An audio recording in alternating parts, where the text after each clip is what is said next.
chờ sẽ là đi mà để nó xé xé nó để nó không khơi làm thôi đi có làm bắt xé hả cái này không khơi ô cái mà thôi ta không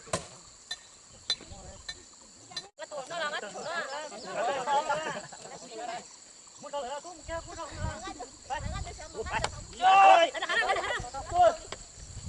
nó tôi chỉ muốn tôi thang nữa được hay là tôi kiểm toán đỏ con ở đây rồi á ôi cái cà lại cho nó cơ đó cô chỉ lên nhà hả phải lên không cái gì không cái gì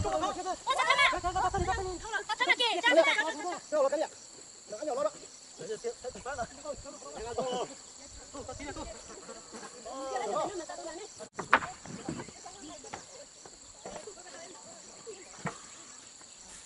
cái này chắc bé là sẵn đá đây à đây là bé đây con này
kita kenal lo itu loh.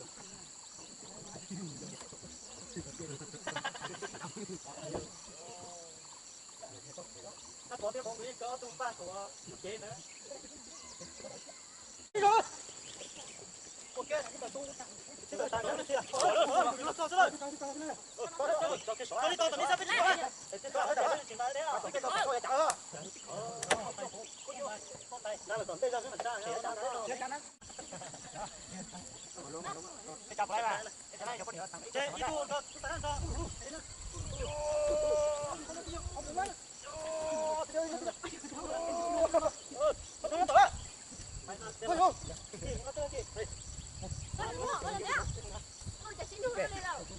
Bé xin cho hả?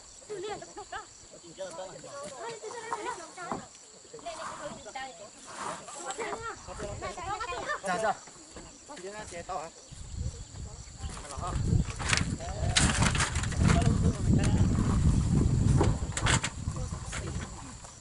Cái.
Hãy subscribe cho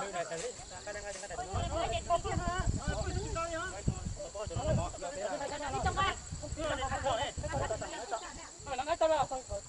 Mì Gõ để không bỏ lỡ những video hấp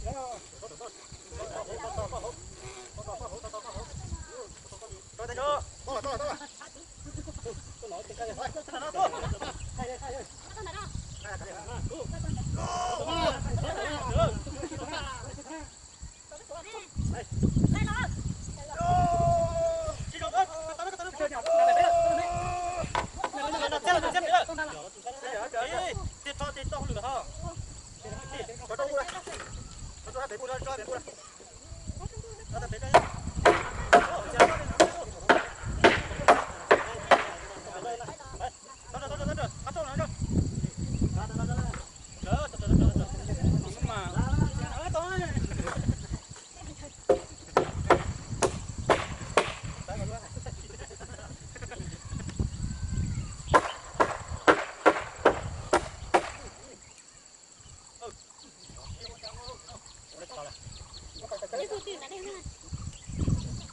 Gà lông kia mà. Thằng cô nè, có gì nên nó dí tao là.